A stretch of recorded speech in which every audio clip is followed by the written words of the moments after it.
Peace to you, friends. On this beautiful morning, I realize I look a little out of place. Let me just tell you, it's been a long road from Galilee. It's been a longer road from Golgotha. I am Simon Peter. Most people just call me Peter. Yes, that Peter, the fisherman, the follower, the fool, the friend of Jesus. I walked beside him. I loved him. I failed him. And yet, here I am. I was there when the stone was rolled away. I ran to the tomb. My heart was beating. I stood in the sunlight, trying to believe what could not be explained. And here you are, on this Sunday so many years later. You may not be here for a miracle. You may not know what to think of the resurrection. I get it. It's confusing. It's hard to believe. But let me tell you this. The story lives. The love endures. The light still penetrates the depths of sorrow. And you, yes, you, even you, are part of the story now.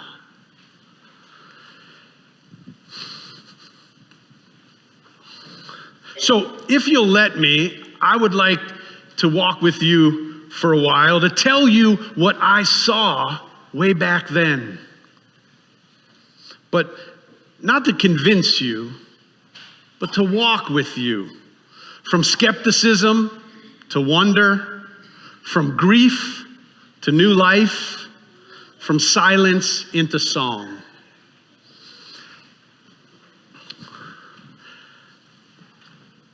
I'd like to speak from here to pulpit if it's okay with your pastor. Where did he go?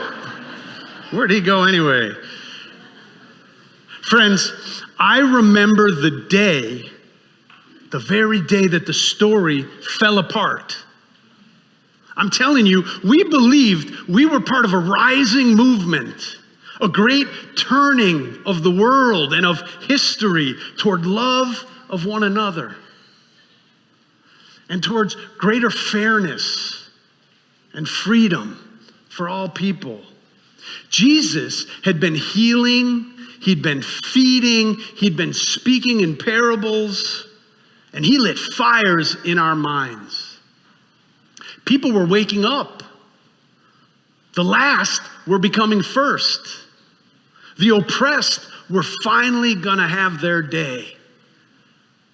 But then, Friday, the soldiers came with their boots and uniforms. Our teacher was grabbed and taken away. The crowd turned.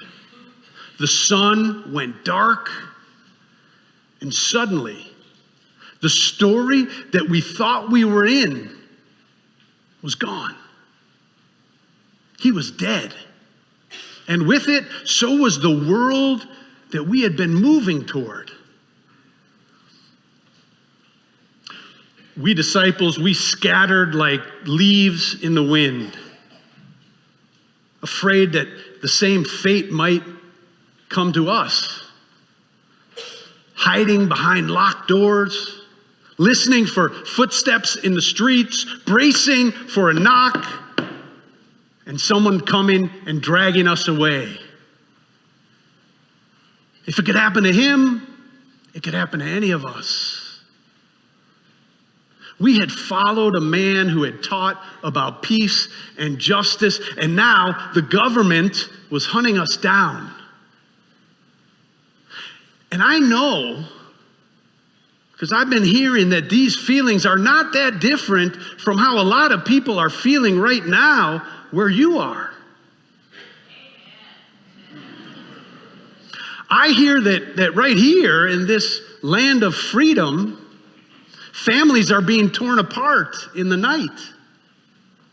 Neighbors and students snatched off the streets and disappeared. Not necessarily because of something they've done, but because of who they are, or where they were born, or what they think.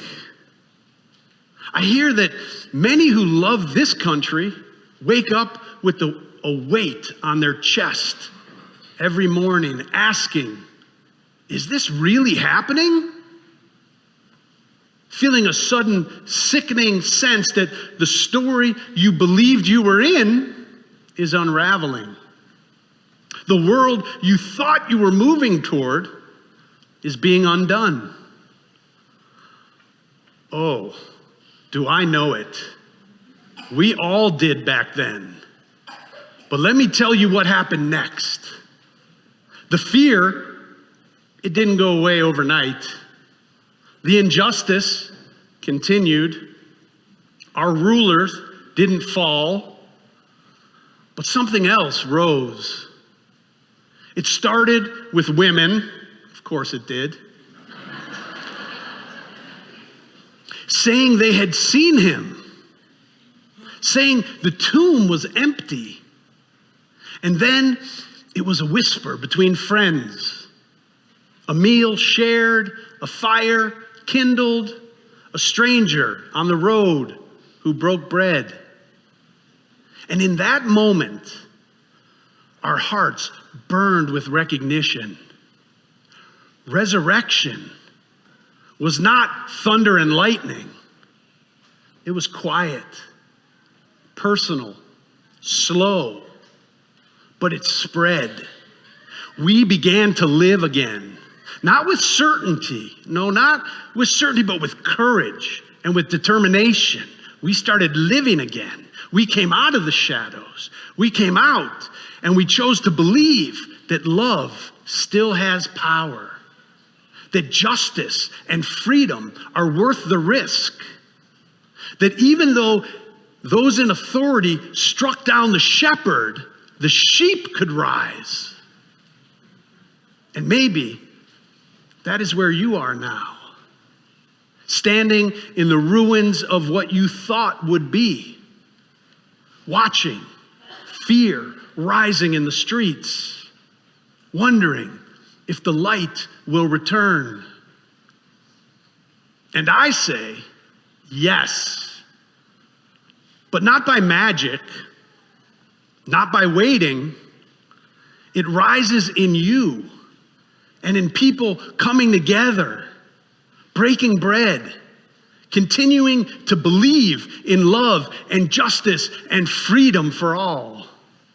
It rises when you protect the vulnerable, when you speak truth, even when your voice shakes, when you walk each other home, even through the dark. Resurrection is not something that you watch. It's something that you do. You are the body now. And the story, it is not over. Amen? Amen.